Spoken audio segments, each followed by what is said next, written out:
नमस्कार बंधुगण, मो नाम प्रियंका एवं मु एक आईटी कंपनी रे चाकरी करे। मु जने बहुत सुंदरी झियो एवं मोर बयस 25 वर्ष। मु एपर्यंत सिंगल थिली किंतु किछि दिन हेबो आम कंपनी रे काम करुथिबा रोहन मते पसंद करिबाकु लागिथिला। आमे दुहे एकाठी काम करुथिलु एवं परस्पर सह बहुत समय बिताउथिलु। मोते मध्य रोहन पसंद आसीबाकु लागिथिला। से बहुत हसमुख थिला एवं सबु बेले मजा मजलिस करुथिला। मोते तार सांग सुख बहुत भल लागुथिला। केबे केबे आमे दुहे बाहर को रेस्टोरेंट को मध्य खाइबाकु जाउथिलु। एक वर्ष एकाठी काम करिबा परे रोहन मोते विवाह पई प्रपोज कला एवं कहिला, प्रियंका मु तुमको भल पाइबाकु लागिछि। तुमे बहुत सुंदर एवं आकर्षणीय। मो जीवन को आसी मो दुनिया को सजाई दियो। तुमे कौन मोते विवाह करिवो? मु बहुत खुशी रे ताकु विवाह पई हूँ कहिदेली एवं से प्रस्ताव नै मो घर को आसिला। मो घरर समस्तंकु रोहन बहुत पसंद आसिला। से ठीक सेमिति पुओ थिला जेमिति मो बापा माँ चाहुथिले। रोहनर घर लोकंकु मध्य मु पसंद आसिली। आम दुई परिवारर सम्मति रे आम विवाह स्थिर हेला। विवाहर शुभ मुहूर्त 20 दिन परे थिला। घरे विवाह प्रस्तुति जोरसोर रे चालिथिला, किंतु मु एबे भी ऑफिस जाउथिली। मु भाबिथिली विवाहर 2 दिन पूर्वरु छुट्टी नेबी, कारण प्राइवेट कंपनी रे छुट्टी मिलिबा टिके कष्टकर होइथाय। बापा माँ कहिथिले जे तुमे प्रस्तुति पई चिंता करनी, सबु आरामरे होइजिबो। सेथिपाई मु निश्चिंत थिली एवं सबु प्रस्तुति मो घर लोक ही करुथिले। मो भाई तो कथा कथारे मोते चिड़ाउथिले, किंतु मु भितरे भितरे बहुत खुशी थिली जे एबे मो जीवन रे एक नुआ मोड़ आसीबो। मोर एकाकी जीवन रे एबे मोते भल पाइबा मिलिबो एवं जेउ जिनिसर आवश्यकता प्रतिटी मनिसर थाए सेही जिनिस मध्य मिलिबो। एबे मु रोहनर कल्पनारे ही हजी रहुथिली। प्रतिदिन राति रे फोन करी रोहन मो सह सुहागराती विषय रे कथा हेउथिला एवं मु सेही स्वप्न रे बुड़ी रहुथिली। मो ऑफिस लोक मध्य आम दुहिंकु नेई मजा करुथिले। सबु किछि ठीक चलिथिला, किंतु मो जीवन रे एक नुआ झड़ आसीबाकु अपेक्षा करिथिला, जहा विषय रे मु संपूर्ण अज्ञ थिली। गोटिए पटे जेउठी मु रोहन एवं मोर नुआ जीवनर स्वप्न देखुथिली, अन्य पटे मो जीवन रे भूकंप आसीबाकु प्रस्तुत थिला एवं मु जानि नथिली जे ताहा मोते किपरि दळी चकटी देबो। दिने रोहन ऑफिस आसी नथिला कारण तार देह खराब थिला। एही कारणरु मोते ऑफिस रे अधिक काम करिबाकु पडुथिला। काम सरीबा बेलकु राति 10टा बाजी सारिथिला। मोते घरकु जिबा पई बहुत विलंब होई जाइथिला। मु तुरंत मो पर्स नेली एवं बाहरकु बाहरिली। मु रास्तारे ऑटो को अपेक्षा कली, किंतु सेतिकी बेले पाग खराब हेला एवं वर्षा आरंभ होई गला। ठिया हेबा पई कोनोसी जागा नथिला, तेणु मु वर्षारे ही भिजुथिली। एते राति होई जाइथिबारु मोते कोनोसी ऑटो मध्य मिलु नथिला। मु बहुत समय पर्यंत ऑटो को अपेक्षा कली। मु एबे ठिया होई हैरान हेबाकु लागिली। मु संपूर्ण भावे भिजी जाइथिली। सेतिकी बेले मो सामनारे एक बड़ गाड़ी आसी ठिया हेला। गाड़ीर झरका बाटे जणे युवक कहिला, गाड़ी भितरकु आसी जाओ, वर्षारे ठिया हेले बेमार पड़ीजिबो। मु ताकु चाहिली एवं चिन्हि पारिली। से मो ऑफिसर नथिला, बरं मो सामना ऑफिस रे काम करुथिला। अनेक थर लिफ्ट रे जिबा आसीबा समय रे मु ताकु देखिछि। जेतेबेले बी लिफ्ट रे मु ता सह एकाकी थाए, से मो आड़कु चुपचाप अनाउ थाए। थरे मु ऑफिस परे ऑटो को अपेक्षा करुथिली। सेतिकी बेले एही युवक जनक मो पाखकु आसीथिला। से सेदिन मध्य मोते लिफ्ट ऑफर करिथिला, किंतु सेतिकी बेले रोहन तार बाइक नै आसीगला एवं मु ता सहित चालीगली।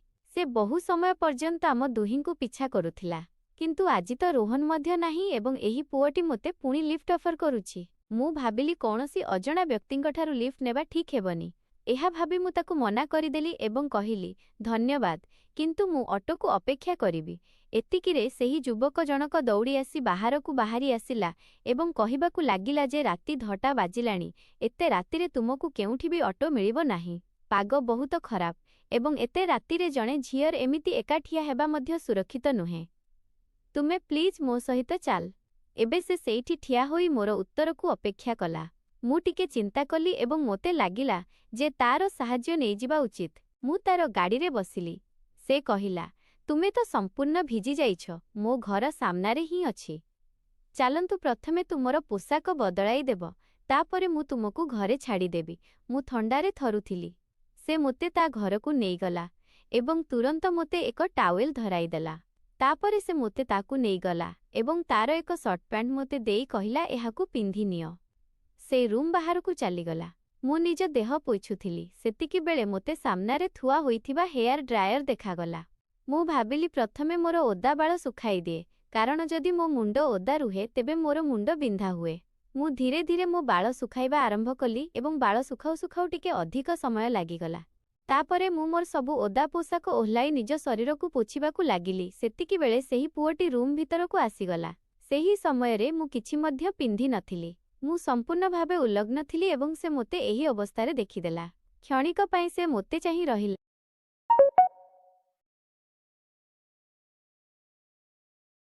କିନ୍ତୁ ପର ମୁହୂର୍ତ୍ତରେ ସରି କହି କବାଟ ବନ୍ଦ କରିଦେଲା। ମୋ ଅବସ୍ଥା ବହୁତ ଖରାପ ହୋଇଯାଇଥିଲା। ଜଣେ ଯୁବକ ମୋତେ ଏହି ଅବସ୍ଥାରେ ଦେଖିଦେଲା।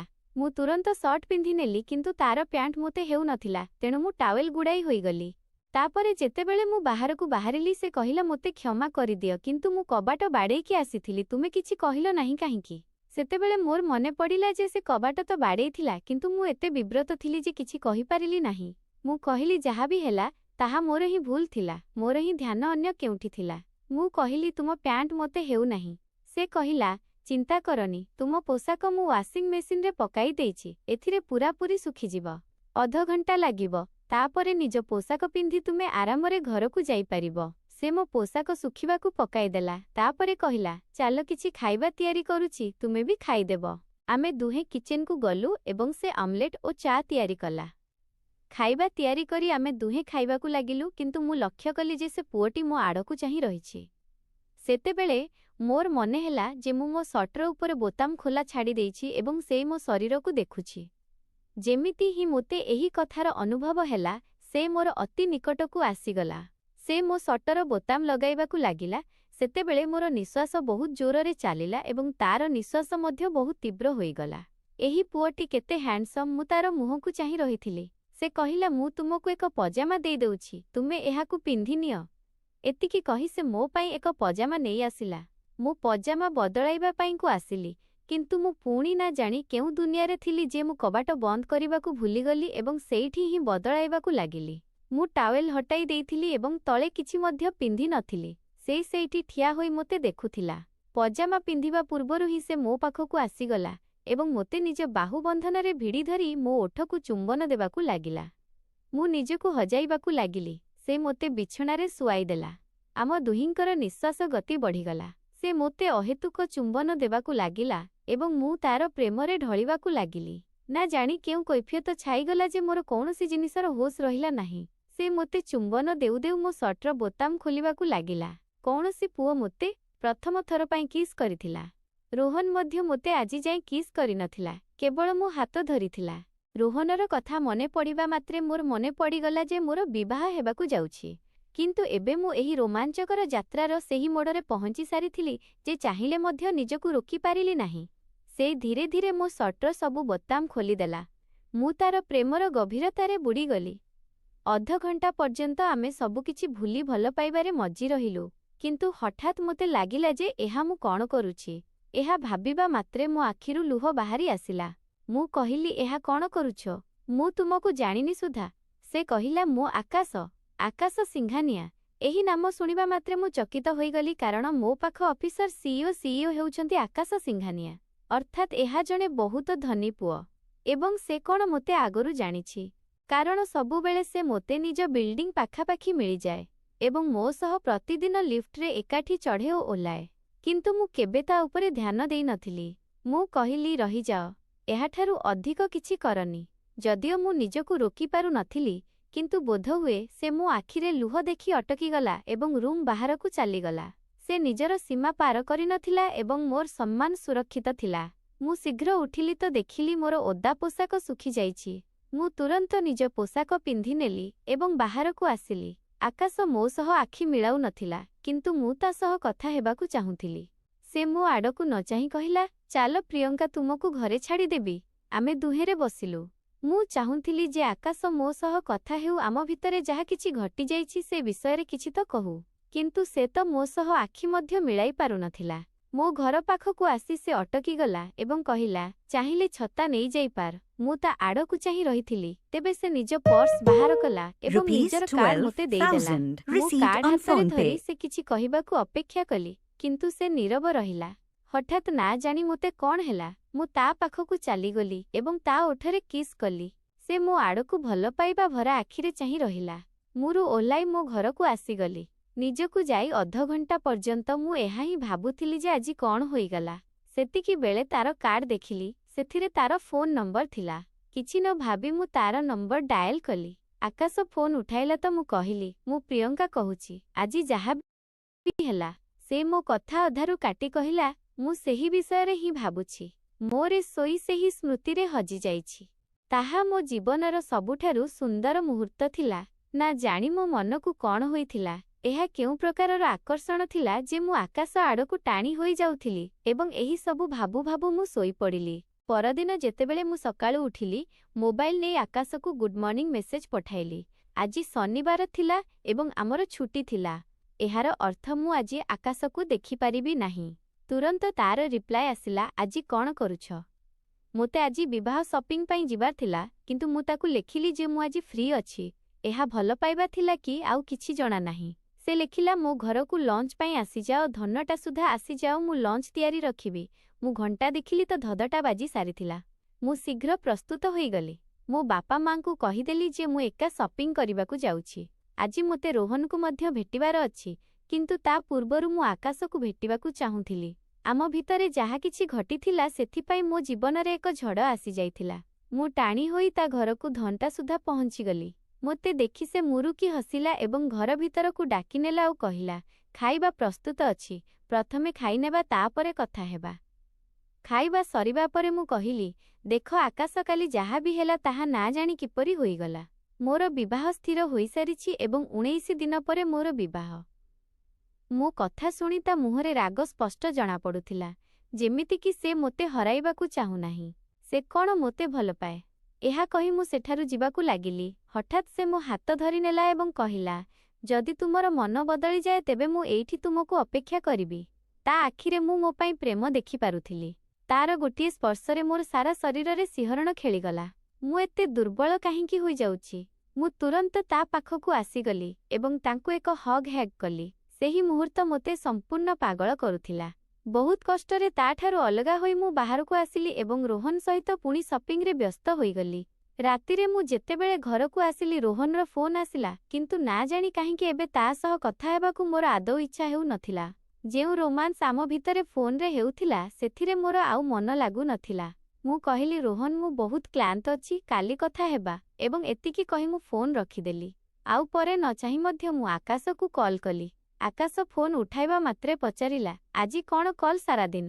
ମୁଁ କହିଲି, ମୁଁ ରୋହନ ସହ ବିବାହ ସପିଂରେ ବ୍ୟସ୍ତ ଥିଲି। ତୁମେ କ'ଣ କଲ? ସେ କହିଲା, ବସ୍ ତୁମ ଖିଆଲରେ ହଜି ଯାଇଥିଲି। ସେହି ଖିଆଲ ମନରୁ ବାହାରୁନି। ଯଦି କାଲି ଫ୍ରି ଅଛ, ତେବେ ପ୍ଲିଜ୍ ଲଞ୍ଚକୁ ଆସିଯିବ। ମୁଁ କହିଲି, ମୁଁ ଆସିବି ନାହିଁ, ତୁମେ ଜାଣିଛ ମୋର ବିବାହ ହେବାକୁ ଯାଉଛି, କହି ମୁଁ ଫୋନ୍ ରଖିଦେଲି। କିନ୍ତୁ ନା ଜାଣି ସେ କେଉଁ ଶକ୍ତି ଥିଲା ଯେ ପରଦିନ 9ଟା ବେଳେ ମୁଁ ପୁଣି ତା ଘରେ ପହଞ୍ଚିଗଲି। ଆକାଶ ମୋତେ ଦେଖି ହସିଲା ଏବଂ ପୁଣି ମୋତେ ଭିତରକୁ ଡାକିନେଲା। ଖାଇବା ସରିବା ପରେ ଆମେ ଦୁହେଁ ସୋଫାରେ ବସିଥିଲୁ। ହଠାତ୍ ସେ ମୋ ଉପରକୁ ଝାମ୍ପି ପଡ଼ିଲା ଏବଂ ମୋତେ ଭଲ ପାଇବାକୁ ଲାଗିଲା।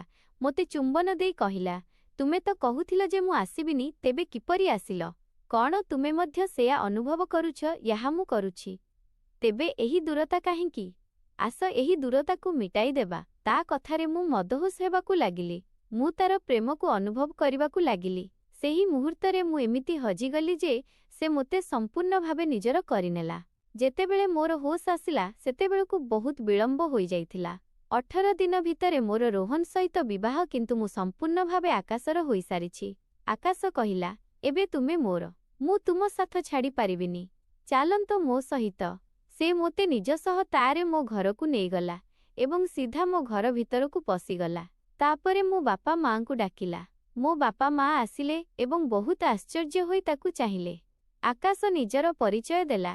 ତାପରେ କହିଲା, ଆପଣଙ୍କ ଝିଅ ଏବଂ ମୁଁ ଏକ ହୋଇସାରିଛୁ, ଏବେ ଅଲଗା ହୋଇପାରିବୁନି। ତାର ଏହି କଥାରେ ମୋ ମୁହଁ ଲାଜରେ ଲାଲ ହୋଇଗଲା। ସେ ମୋ ବାପା ମାଙ୍କୁ ଏହି କଥା କେମିତି କହିଦେଲା? ମୋ ବାପା ମା ବଡ଼ ବଡ଼ ଆଖି କରି ମୋ ଆଡ଼କୁ ଚାହିଁଲେ।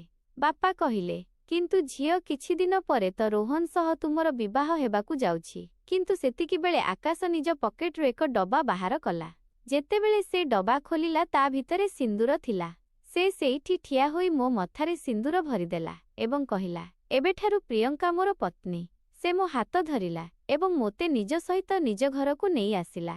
ତାପରେ କ'ଣ କହିବି, ସେହି ଝଡ଼ରେ ମୁଁ ଭସାଇ ନେଲି। ରୋହନର ମନ ଭାଙ୍ଗି ଯାଇଥିଲା, କାରଣ ଆମ ବିବାହ ଭାଙ୍ଗି ଯାଇଥିଲା। ମୋ ବାପା ମାଙ୍କୁ ତ ଯେମିତି ବିଶ୍ୱାସ ହିଁ ହେଉନଥିଲା ଯେ ଏହା କ'ଣ ହୋଇଗଲା, ଏବଂ ନା ମୁଁ କିଛି ବୁଝିପାରିଥିଲି ଯେ କେମିତି ଜଣେ ଅଜଣା ପୁଅର ମୁଁ ଏତେ ନିକଟକୁ ଆସିଗଲି ଯେ ନିଜ ବିବାହ ଭାଙ୍ଗି ତା ସହ ଘର ବସାଇଲି। କିନ୍ତୁ ବୋଧହୁଏ ଏହା ହିଁ ଭଲ ପାଇବା। ଅନେକ ସମୟରେ ଭଲ ପାଇବାରେ ଆମେ ନିଜର ହୋସ୍ ହରାଇ ବସୁ, ଏବଂ ଏହା ହିଁ ମୋ ସହିତ ହୋଇଥିଲା।